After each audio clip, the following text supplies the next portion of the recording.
just wanted to show you a jumbo sized milk carton that I designed and made last night. It's pretty self-explanatory. It's a really big carton. It's 2 3/4 by 2 7/8 by 2 7/8. It stands at 10 inches tall. You can fit quite a lot in here. I was thinking maybe a t-shirt or something rolled up for somebody special, or some lollies, or you know, anything you can think of. Even some nice candles would be lovely in here. Anyway, let's get started. Now, that colour that I just had there, this one here, this is crystal blue, and this one here is cotton candy. Now, to save on some time, I've already pre-stamped it because I didn't think you'd like to sit there and watch me stamp all the way through it. So now we shall get on with the scoring. Now we're going to score it at, I think I'll make that the top of the box. We're going to score it at 2 7/8,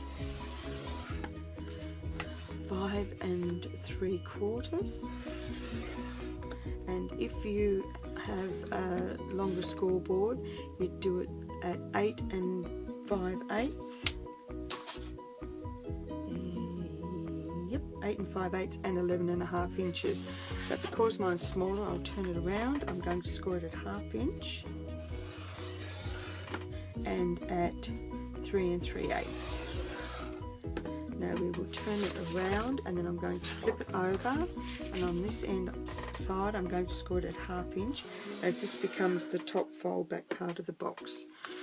We'll flip it back over. We're going to lay a ruler in at 3 inches, and we're going to score on number 4 and number 2, because that's the only 2 places I wanted to have the score line. I want the front of the box to be a smooth plain area through there.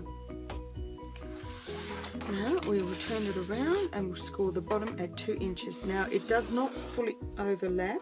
Oh dear, get away with that one. It doesn't fully overlap, so that'll be fine.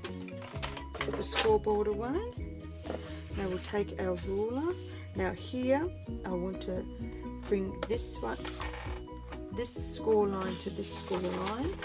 So I'm going to fold it just gently over and press down there so that I now have a mark. And I'm going to do the same with this one to this one. So I'll just bring it over, press down at that point and give it a mark. This gives me the centre of here. I could measure it, but it's a little bit hard, too much for my brain. This is the 3rd time I've had to do this. I lost the whole first lot, and then I couldn't find my punch for the second one, so we've started again. Right, so we're going to score from that mark to there, and from that mark to that score line there, so that it forms a triangle in our work. And the same here, and the same with this one. Right, now that's done, we will fold and burnish all our score lines. So let's start here.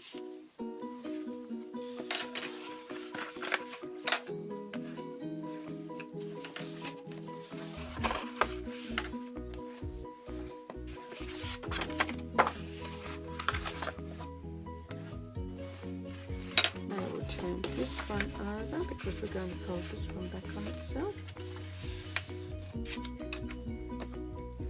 And the reason for doing it back to front is it stops it from cracking through there. Fold our bottom up. And then we're going to come here. Now we're going to just gently give those a little bit of a nudge in the right direction. Just that little bit, without bending these 2 sections here. And we're also going to give our little side scores, our little triangles, just a little bit of a nudge, so that when it comes time for the box to fold, it will fold beautifully in those areas. There we go. Right, so now we're going to remove this bottom section here and cut up all these score lines. I'll just take just a little smidgen out.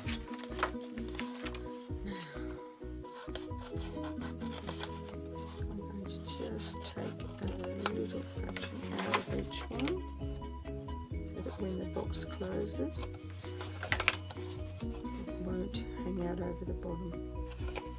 Okay, so that one.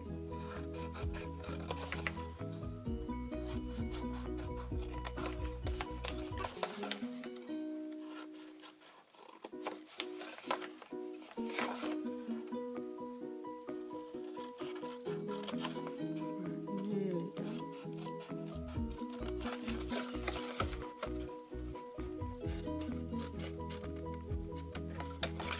And just to slither off this end too. As you can see, it's rather a large box and slightly awkward to handle, but that's all done. Right, now that that's all done, we will now add glue. Still using the same old one. Same old liquid glass. Got this when I first joined, which was about, oh my gosh, almost 20 months ago now. So just add some liquid glass to this section here. Or any good strong adhesive.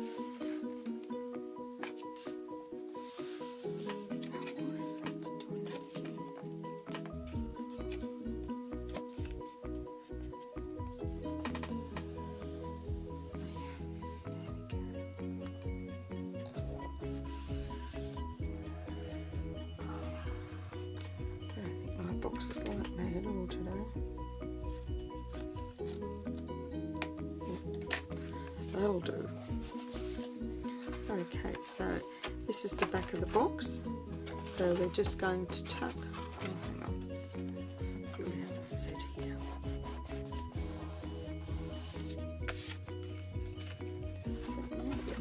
So the back of the box is there where the join is. Tuck in our two side pieces. Fold down our bottom, and we're going to add glue to the front flap. Come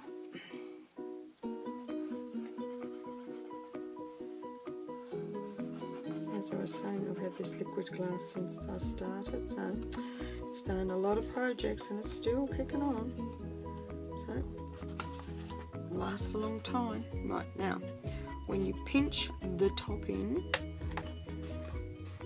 all meet up together and give you that nice crisp fold in there with that nice curve over either end. Now for the right punch, we'll just go, turn it the right way so I can see. So we'll go in about that far and punch. Go in about that far again. Punch.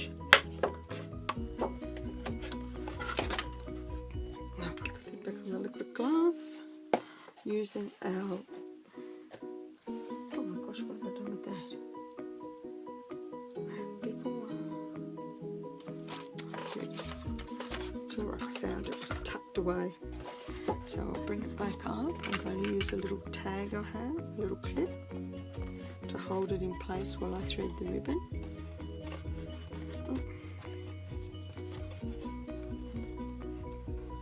So one.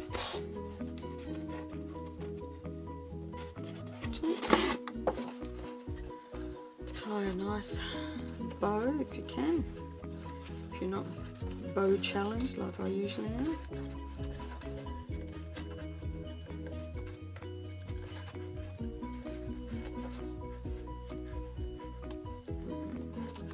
Yep, definitely challenged.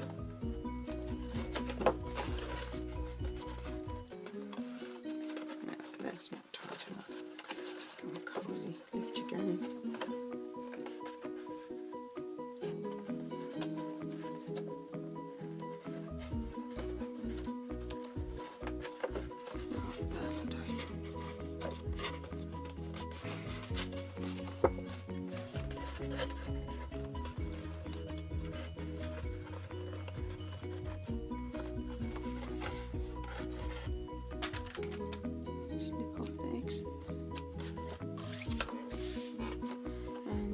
that part of the box done.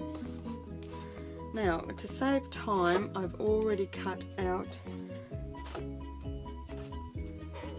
and stamped our greeting onto this. This is called a Victorian square. It's from the Nestability set, and it's a Victorian squares, and I've chosen number 4. So 1, 2, 3, number 4 from the outside. And I've just cut 2. I've cut 1 in White Daisy and 1 in Slate. And I've stamped our greeting from this lovely stamp set here, which is where I got the dahlia from, and it's called Someone Special. It's a beautiful stamp set. It's still available. It was in our our Expressions catalogue last month. When was this one? This is the first one, and it's now finished, this book, but you can still order the stamp sets. Any stamp set you see in the book, you can still order them. You just need to know the number. But this is our Seasonal Expressions number 2, which is just lovely. It's got some beautiful stamp sets, and just love this paper blossom. It's just lovely. So yeah, so there's a lot in there to on offer. So yeah, and this one's Jackson. This is a lovely one for boys. So yeah, I just really like these. So yeah, this is one of my favourite stamp sets. So I think I'll get a lot of use out of that one. So if this is to order, ready for ordering now. Right, back to this. So I've taken For Someone and the dahlia. So now I'm going to take my dahlia. I'm just going to get a bit of paper back. I'm going to stamp the dahlia here. I just want to add a little bit of the dahlia to the top of the card, to the top of my greeting, and a little bit at the bottom, just to tie it all in together.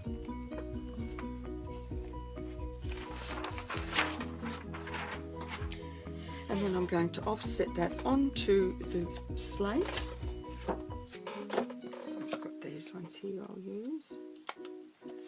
So I'll put one here. You might cut one in half.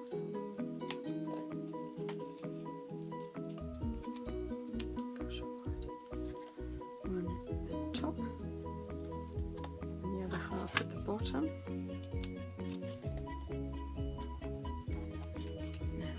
Have a little pot ready for the little tags and tabs, as you'll probably see as we go through all my videos. Now I'm just going to lay this in an offset manner. I just wanted to hit a hint of the whisper. Now to attach it to the front of our box, I'll just add some tape on it.